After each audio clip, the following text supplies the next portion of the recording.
I think it's time we blow this scene. Get everybody in the stuff together. Okay, 3, 2, 1, let's jam.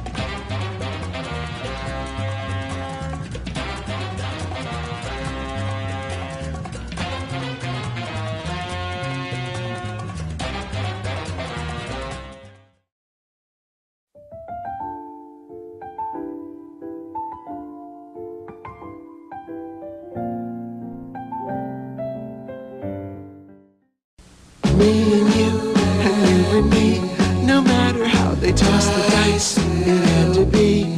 The only one for me is you. Happy together. Something's gone wrong in the happy-go-lucky world of Nintendo. Introducing Super Smash Bros., where all your favorite characters go toe-to-toe in one 4-player star-studded slam fest, only on Nintendo 64.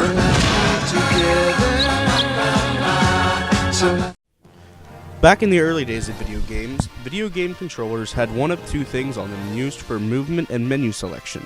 A D-pad, take for example the NES controller, or an arcade stick, take for example Atari controllers.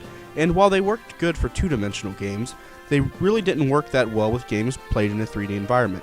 But all of that changed when Nintendo released the Nintendo 64 game system on September 29th, 1996 in the US. What's most noteworthy about the system, other than the fact that it was the first time we saw beloved characters like Mario in 3D, was the controller. It was really awkward, but it had something no other video controller at the time had, an analog stick. You could comfortably move Mario and Link in 360 degrees. Now imagine if Nintendo never created the analog stick, and while the same kinds of games you play exist today, you had to play them with a D-pad.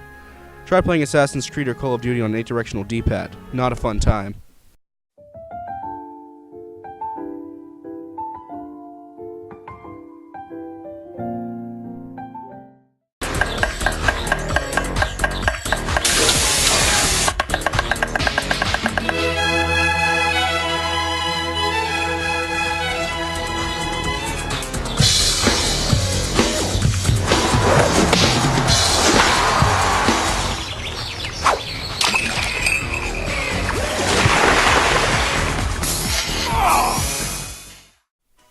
Everyone knows what the Nintendo Wii is, right?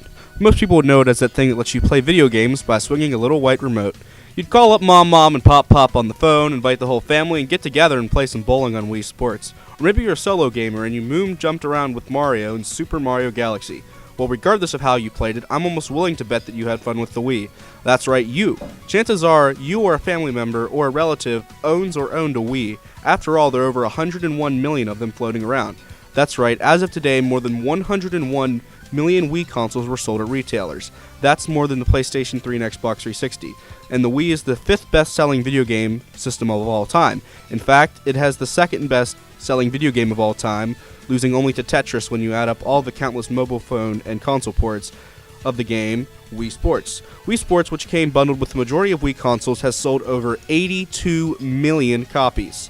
Okay, so why did the Wii sell so much, and what does that have to do with video games in general? It was the first motion-based game system of all time, or at least the first one released to the public. The Wii was so successful that even Sony and Microsoft dived in for a piece of the motion gaming pie. Microsoft created their entirely motion-based add-on for the Xbox 360, the Kinect, and Sony created the PlayStation Move line that used a camera to track motion and had a remote and nunchuck very similar to the Wii's.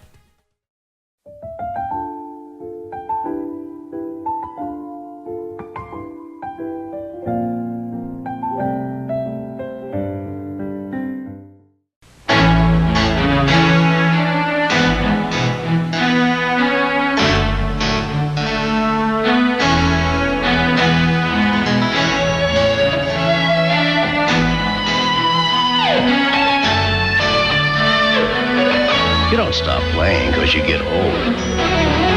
But you could get old if you stop playing.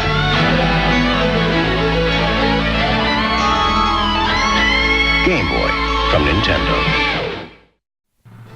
Easily the second biggest way Nintendo changed the world of gaming was with the Game Boy.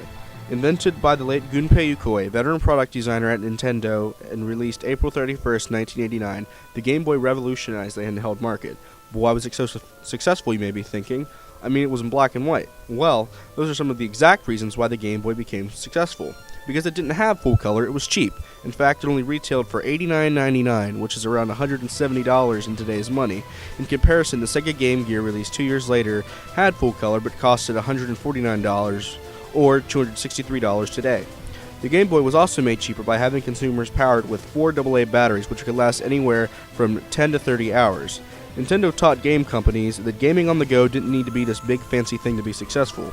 So, that was all good and dandy, but I haven't mentioned the games for the Game Boy. Well, we all know about the Pokemon franchise, but that didn't begin until 1998. So what big hit kept the system relevant all those years? A little game called Tetris. The original version of Tetris on the Game Boy sold an insane 35 million copies.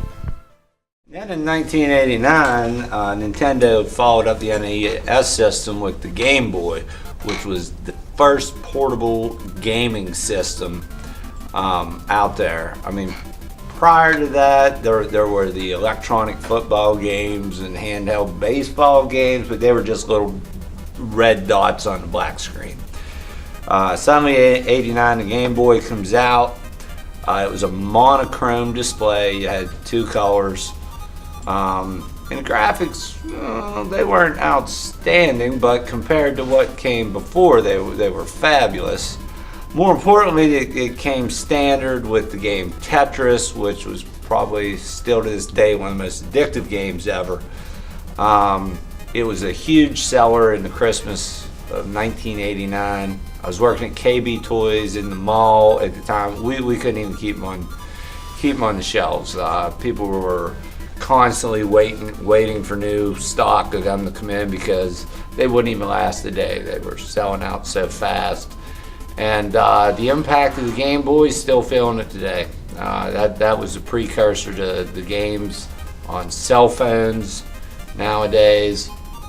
Parents loved them because if you were going on vacation, taking your kids on a 5-6 hour trip, you could hand them a Game Boy in the back seat and they were occupied for the duration of the trip. So the Game Boy, like the NES, was just an across-the-board success.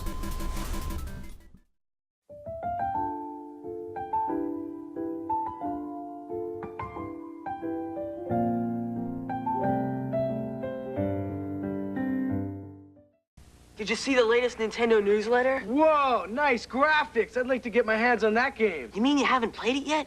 We can play it on my Nintendo Entertainment System. It's The Legend of Zelda, and it's really rad. Those creatures from Ganon are pretty bad. Octoroks, Tektites, Levers, too. But with your help, our hero pulls through.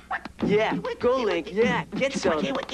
Awesome. Intense. The Nintendo Entertainment System. Your parents help you hook it up. The Legend of Zelda sold separately. Flashback to Japan, July 25th, 1983. Nintendo released its first real full-fledged video game console, the Family Computer, or Famicom for short. It was affordable yet powerful, and it let you play ports of Nintendo arcade games like Donkey Kong. It was rather successful. So, like any company would, Nintendo wanted to release the system in another country, America. Nintendo had been arranging a deal with Atari to release the system in the good old USA during the video game crash of the 1980s. But the deal fell through when Atari saw a Donkey Kong prototype, which ironically wasn't even legal, on one of their competitors' consoles. This may seem like a bad thing, but it was actually good, as Atari was going downhill as a result of the video game crash, and many speculate that even though Atari would have owned the rights, they never would have released the Famicom in America. After this, Nintendo decided they would have to release the system themselves. Due to the video game crash, there was almost no competition, and that also sounds like a good thing, but at the time it wasn't. Retailers and manufacturers were tired of video games. They weren't selling and began to look like a fad, one that was on its way out the door. If retailers don't want to sell a video game console, what does a company do? Well, what Nintendo did was probably the best move they've ever made as a company. They redesigned the Famicom and marketed it as a toy. Retailers didn't want video games, but they were all for a new toy. The newly named Nintendo Entertainment System would come with a toy robot named Rob that would be interactive via the system and a zapper to play shootout games. It wasn't a video game system, it was an entertainment system. Heck, Nintendo even designed it to look like a VHS player, something typically found in American homes. It may be the most addictive toy in history, and it's definitely the hottest thing this Christmas. Nintendo video games. They first arrived from Japan, 3 years ago, and now millions of American kids are hooked and mesmerized. I have to live with my kids for the rest of the year, so I have to have this on Christmas Day. So to please the kids, they line up at the few stores that have been able to get copies of the hottest Nintendo games. Now, what's Nintendo, you ask, and why should you care? Well, I think it's something you should know about because it's captured America's children.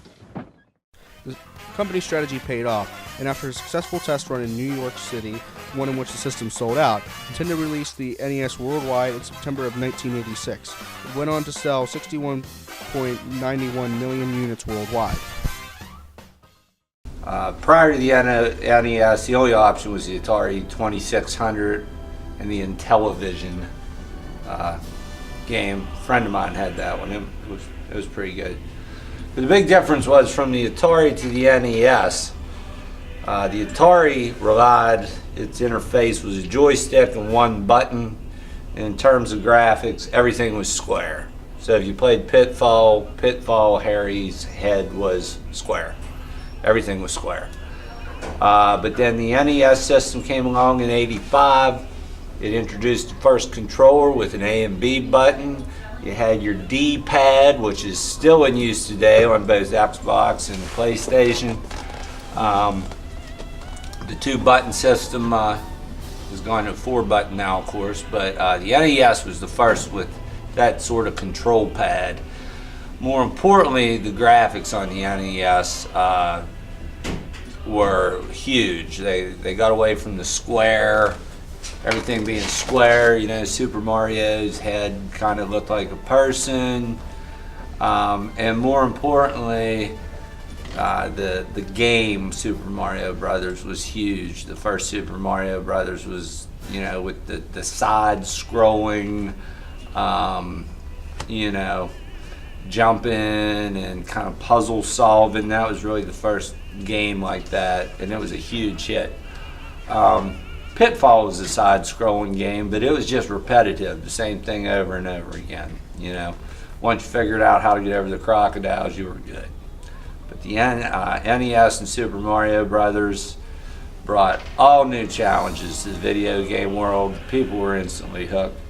And it also came, Super Mario Brothers came standard with the NES system. You had to buy Super Mario Brothers. You bought the system and you got it.